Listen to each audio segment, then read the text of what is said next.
আপনাদের যদি সাহস থাকে তাহলে আমাদের বিদ্যালয়গুলো বন্ধ করে দেন। সেটা করছেন না কেন? কেন আমাদেরকে মাঝ পথে আমাদেরকে দাঁড়িয়ে রাখছেন? আমরা আমাদের বিদ্যালয়গুলো জাতীয়করণ চাই। আমরা জাতীয়করণ থেকে আমরা বঞ্চিত। আমরা জাতীয়করণ না নিয়ে ঘরে ফিরবো না। আমরা কেন সমাজে আমাদের পরিবার কাছ থেকে আমরা বঞ্চিত?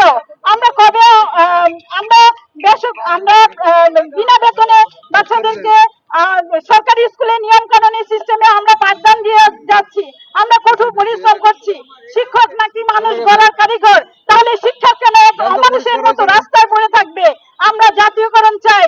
আমাদের বিদ্যালয় জাতীয়করণ করতে হবে, নতুবা আমাদের বিদ্যালয়ে যে সব বাচ্চারা শিক্ষা অর্জন করে তাদের সার্টিফিকেট নিয়ে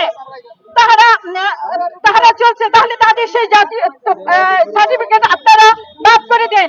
আমার বিদ্যালয়ে অধ্যয়নরত এবছর এসএসসি পরীক্ষায় ছেলে 1202 নাম্বার পেয়ে নটরডেম কলেজে সে সুযোগ পেয়েছে।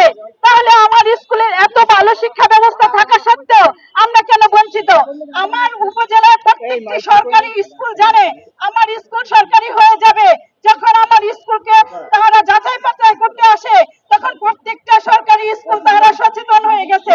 তারা শুনে অবাক হয়েছে, ম্যাডাম আপনার স্কুল এখনো কেন জাতীয়করণ হয়নি? আমাদের বিদ্যালয়ে যে জাতীয়করণ হয়েছে তার আগে তো আপনার বিদ্যালয় জাতীয়করণ হওয়ার কথা ছিল। তাহলে কেন আপনি বঞ্চিত হয়েছেন?